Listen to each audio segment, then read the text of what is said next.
ओम शांति। आज 3 अप्रैल 2023 की बाबा की साकार महावाक्य। प्यारे बाबा बोले, मीठे बच्चे, बाप आए हैं तुम्हें ज्ञान का तीसरा नेत्र देने, जिससे तुम सृष्टि के आदि मध्य अंत को जान बुद्धिवान बने हो।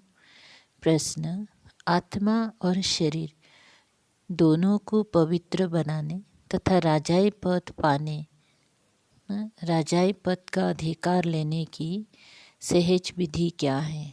उत्तर है, तुम्हारे पास देह सहित जो भी पुराना कखपन है उसे एक्सचेंज करो, बाप के हवाले कर दो, पूरा बलि चढ़ो, बाप को ट्रस्टी बनाओ, श्री मत पर चलते रहो, तो आत्मा और शरीर दोनों पवित्र बन जाएंगे, राजाई पद प्राप्त हो जाएगा। जनक भी बलि चढ़ा तो उनको जीवन मुक्ति मिली। तुम बच्चे भी बाप को वारिस बनाओ तो 21 जन्मों का अधिकार मिल जाएगा। गीत: नैनहीन को राह दिखाओ प्रभु। ओम शांति। बच्चों ने गीत सुना। ये भक्त भगवान को पुकारते हैं।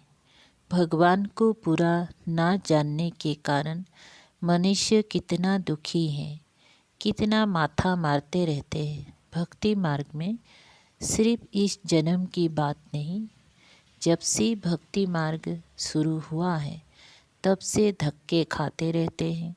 भारत में ही पूज्य देवी देवताओं का राज्य था, जिसको स्वर्ग सचखंड कहा जाता था। अब भारत झूठखंड है। भारत की महिमा बड़ी ज़बरदस्त है, क्योंकि भारत परम पिता परमात्मा का बर्थ प्लेस है। उसका असल नाम शिव ही है। शिव जयंती मनाते हैं। रुद्र व सोमनाथ जयंती नहीं कहा जाता है, शिव जयंती व शिवरात्रि कहा जाता है। अब सभी नयनहीन बुद्धिहीन हैं, क्योंकि सब में 5 विकार प्रवेश है। रावण ने नयनहीन और बुद्धिहीन बनाया है, 1-2 को दुख देते रहते हैं। भारत जब स्वर्ग था तो दुख का नाम नहीं था। स्वर्ग की स्थापना करने वाला है हेवनली गॉड फादर। अभी सब भक्तों का भगवान तो जरूर एक होना चाहिए ना। सभी नयनहीन है, अर्थात ज्ञान की चक्षु व डिवाइन इंसाइट नहीं है। भगवानुवाच, मैं तुमको राजयोग सिखाता हूँ। श्रीमद् भागवत गीता है मुख्य। श्री अर्थात श्रेष्ठ मत से आप तुमको बुद्धिवान बनाया जाता है। दिव्य चक्षु अर्थात ज्ञान का तीसरा नेत्र देते हैं। वास्तव में ज्ञान का तीसरा नेत्र तुम ब्राह्मणों को मिलता है, जिससे तुम बाप को और बाप की रचना के आदि मध्य अंतों को जान जाते हो। इस समय सर्वव्यापी है देह, अहंकार व 5 विकार, इसीलिए सभी घोर अंधियारा में है। तुम बच्चों के पास रोशनी है। तुम्हारी आत्मा सारे वर्ल्ड की हिस्ट्री ज्योग्राफी को जान गए हैं। आगे तुम सब अज्ञान में थे। ज्ञान अंजन सतगुरु दिया, अज्ञान अंधेर विनाश। जो पूज्य थे वही फिर पुजारी बन पड़े हैं। पूज्य है रोशनी में, पुजारी है अंधेरे में।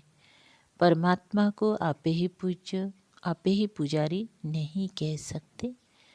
वे तो है ही परम पूज्य, सबको पूज्य बनाने वाला। उनको कहा जाता है परम पूज्य, परम पिता परमात्मा। कृष्ण को थोड़े ही ऐसे कहेंगे, उनको सब गॉड फादर नहीं कहेंगे। निराकार गॉड को ही सब गॉड फादर कहते हैं। है वह भी आत्मा, परंतु परम है, इसीलिए उनको परम पिता परमात्मा कहा जाता है। आत्मा और परमात्मा का रूप एक ही है। जरूर हम आत्मा हैं, वह परम आत्मा सदैव परम धाम में रहने वाला है। अंग्रेजी में उनको सुप्रीम सोल कहा जाता है। बाप कहते तुम गाते भी हो आत्मा परमात्मा अलग रहे बहुकाल। ऐसे नहीं, परमात्मा परमात्मा से अलग रहे बहुकाल नहीं। पहली नंबर का अज्ञान है आत्मा सो परमात्मा, परमात्मा सो आत्मा कहना। आत्मा तो जन्म मरण में आती है, परमात्मा थोड़े ही पुनर्जन्म में आते हैं। बाप बैठ समझाते हैं तुम भारतवासी स्वर्गवासी पूज्य थे। यह सारी ईश्वरीय फैमिली हो गए ना। अच्छा भला ये तो बताओ, तुम माता पिता किसको कहते हो? यह कौन कहते हैं? आत्मा कहती है तुम माता पिता। तुम्हारी कृपा से स्वर्ग के सुख घनेरे हमको स्वर्ग में मिले हुए थे। तुम माता पिता आकर स्वर्ग की स्थापना करते हो तो हम आपके बच्चे बनते हैं। बाप कहते हैं मैं संगम पर ही आकर राजयोग सिखलाता हूँ नई दुनिया के लिए। बाप आकर समझाते हैं तुम मुझे भूल गए हो। मेरी तो शिव जयंती भी भारत में मनाते हो ना। गाया भी जाता है शिवरात्रि। कौन सी रात्रि? ये ब्रह्मा की बेहद की रात है। संगम पर आकर रात से दिन अर्थात नरक से स्वर्ग बनाते हैं। शिवरात्रि के अर्थ का भी कोई को पता नहीं है। भगवान है निराकार। मनुष्य के तो जन्म बाय जन्म शरीर के नाम बदलते हैं। परमात्मा कहते हैं मेरा शारीरिक नाम ही नहीं है, मेरा नाम शिव ही है। मैं श्री बूढ़े वानप्रस्थ तन का आधार लेता हूँ। ये पूज्य था, अब पुजारी बना है। शिव बाबा आकर स्वर्ग रचते हैं। हम उनके बच्चे हैं तो जरूर हम स्वर्ग के मालिक होने चाहिए ना। वो शिव बाबा हैं, ऊंचे ते ऊंचा। ब्रह्मा विष्णु शंकर का पार्ट अपना अपना है। हर एक एक्टर का पार्ट अपना है। हर एक आत्मा में अपना सुख का पाठ नुधा हुआ है। बाप कल्प कल्प आकर भारतवासियों को स्वर्गवासी बनाते हैं। उसको भूल गए हैं, कहते हैं फलाना स्वर्गवासी हुआ। अरे अब तो नरक है, तो पुनर्जन्म जरूर नरक में ही लेंगे ना। तो फिर तुम उनको नरक का भोजन क्यों खिलाते हो? स्वर्ग में तो अथाह वैभव है, फिर उनकी आत्मा को मंगाकर नरक का भोजन क्यों खिलाते हो? पतित ब्राह्मण को खिलाते हो, प्याज आदि खिलाते हो, वहाँ थोड़े ही ये होता है। तो देखो भारत की क्या हालत हो गई है। भगवान उवाच अब मैं तुमको ज्ञान का तीसरा नेत्र देता हूँ। तुम फिर से राजाओं का राजा बनेंगे। देवी देवता 84 जन्म भोग पूज्य से पुजारी बन गए हैं। तुम जानते हो हम शिव बाबा के वारिस बने थे। शिव बाबा ने स्वर्गवासी बनाया था, तब उनको सब याद करते हैं। ओ गॉडफादर रहम करो। साधु भी साधना करते हैं क्योंकि यहाँ दुख है, तो निर्वाण धाम जाना चाहते हैं। आत्मा परमात्मा में लीन तो होती नहीं है, ये समझना भूल है। अब तुम कहते हो हम आत्मा परम धाम में रहने वाली हैं।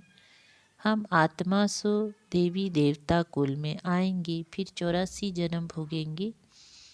हम सो आत्मा फिर देवी कुल क्षत्रिय कुल से वैश्य शूद्र कुल में आएंगे। शिव बाबा जन्म मरण में नहीं आते, सिर्फ आकर भारत को स्वर्ग बनाते हैं।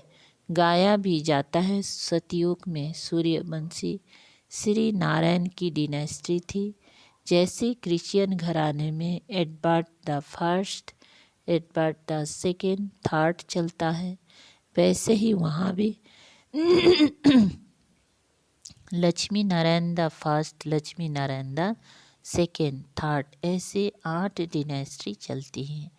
अभी तुम ब्राह्मणों का तीसरा नेत्र खुला है। बाप बैठ आत्माओं से बात करते हैं। तुम ऐसे ही 84 का चक्र लगाकर इतने इतने जन्म लेते आए हो। वर्णों का भी एक चित्र बनाते हैं, जिसमें देवता, क्षत्रिय, वैश्य, शूद्र बनाते हैं। अब तुम जानते हो हम सो ब्राह्मण चोटी हैं। इस समय हम हैं ईश्वरीय औलाद प्रैक्टिकल में। इस समय राजयोग और ज्ञान से हमको सुख घनेरे मिलते हैं। कोई तो सूर्यवंशी राजा रानी का बरसा लेते हैं, कोई चंद्रवंशी का। सारी किंगडम स्थापन हो रही हैं। हर एक अपने पुरुषार्थ से वो पद पाएंगे। कोई अगर पूछे कि अभी पढ़ते पढ़ते हमारा शरीर छूट जाए तो क्या पद मिलेगा, तो बाबा बतला सकते हैं। युग से ही आयु बढ़ती है, विक्रम विनाश होते हैं, और कोई उपाय पतित से पावन बनने का है नहीं। पतित पावन कहने से ही भगवान याद आता है। भगवान है कौन ये नहीं जानते। बाप कहते हैं मैं आता ही भारत में हूँ। यह मेरा बर्थ प्लेस है। सोमनाथ का मंदिर कितना आलीशान था, ये बाप ही बच्चों को समझाते हैं, जिसकी फिर बाद में शास्त्र बनते हैं। भक्ति मार्ग में ही यह यादगार बनना शुरू होते हैं। जब पुजारी बनते हैं तो पहले पहले सोमनाथ का मंदिर बनाते हैं। भारत तो सतयुग त्रेता में बहुत साहूकार था। मंदिरों में अथाह धन था। भारत हीरे तुल्य था। अब तो कंगाल कोड़ी तुल्य है।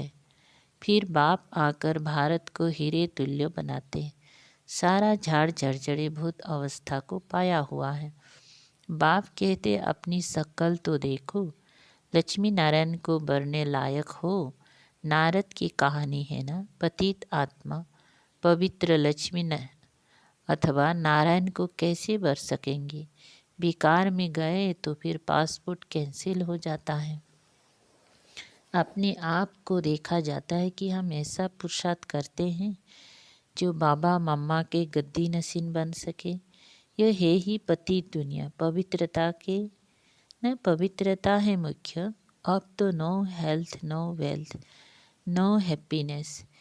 ये रुण्यों के पानी मिसल मृग तृष्णा राज्य है। इस पर भी दुर्योधन की कहानी शास्त्र में है। दुर्योधन भिखारी को कहा जाता है। द्रौपदी कहती है हमारी लाज रखो। ये द्रौपदियाँ है ना, बाप कितना अच्छी रीति समझाते हैं। जितना बुद्धि योग पूरा लगा हुआ होगा तो धारणा भी होगी। नॉलेज ब्रह्मचर्य में ही पढ़ी जाती है। बाप कहते हैं गृहस्थ व्यवहार में रहते कमल फूल समान रहना है। दोनों तरफ निभाना है। मरना भी जरूर है। मरने समय मनुष्य को मंत्र देते। बाप कहते हैं तुम सब मरने वाले हो। मैं कालों का काल सबको वापिस ले जाने वाला हूँ। तो खुशी होनी चाहिए ना। फिर जो अच्छी रीति पढ़ेंगी वो स्वर्ग के मालिक बनेंगी। नहीं पढ़ेंगी तो प्रजा पद पाएंगे। यहाँ तुम आए हो राज्य पद पाने। ये पढ़ाई है, इसमें अंधश्रद्धा की बात नहीं। ये पढ़ाई है राजाई के लिए। जैसे उस पढ़ाई की एम ऑब्जेक्ट है। बैरिस्टर बनेगा तो योग जरूर पढ़ाने वाले टीचर से रखना पड़े। यहाँ तुमको भगवान पढ़ाते हैं तो उनसे योग लगाना है। बाप कहते हैं मैं परम धाम बहुत दूर दूर से आता हूँ। परम धाम कितना ऊंचे, सूक्ष्म बदन से भी ऊंचे। वहाँ से आने में मुझे 1 सेकेंड लगता है। उनसे तीखा और कुछ हो नहीं सकता। सेकेंड में जीवन मुक्ति देता हूँ। जनक का मिसाल है ना। अभी तो नरक पुरानी दुनिया है, नई दुनिया स्वर्ग को कहा जाता है। बाप नरक का विनाश कराए, स्वर्ग की स्थापना कराते हैं। बाकी उनको सर्वव्यापी कहने से क्या मिलेगा, कुछ भी नहीं। बाप तो आकर स्वर्ग का मालिक बनाते हैं। बाकी सभी आत्माएं शांति धाम चली जाएगी। आत्मा अमर है, उसको पाठ भी अमर मिला हुआ है। फिर आत्मा छोटी बड़ी कैसे हो सकती हैं? आत्मा है ही स्टार, बड़ी छोटी हो ना सके। अब तुम हो God fatherly students. God father knowledgeful blissful हैं, वो तुमको पढ़ा रहे हैं। तुम जानते हो इस पढ़ाई से हम सो देवी देवता बनेंगे। तुम भारत की सेवा कर रहे हो। पहले पहले तो बाप का बनना है, और जगह तो गुरु के पास जाते हैं, उनके बनते हैं अथवा उसे अपना गुरु बनाते हैं। यहाँ तो है बाप, तो पहले बाप का बच्चा बनना पड़े। बाप बच्चों को अपनी जायदाद देते हैं।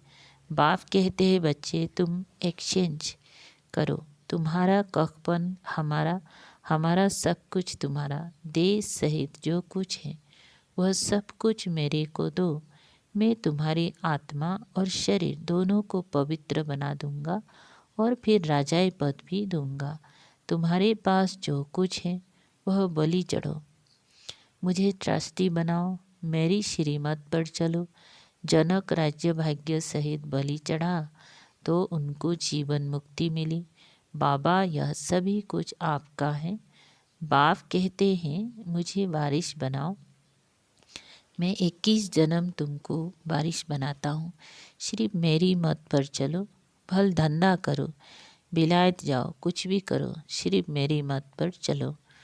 खबरदार रहना है, माया घड़ी घड़ी पछाड़ेगी। विक्रम कोई नहीं करना है, कदम कदम श्रीमत पर चलना है तो तुम श्रेष्ठ बनेंगे। बाप तो दाता हैं, सिर्फ तुमको ट्रस्टी बनाते हैं।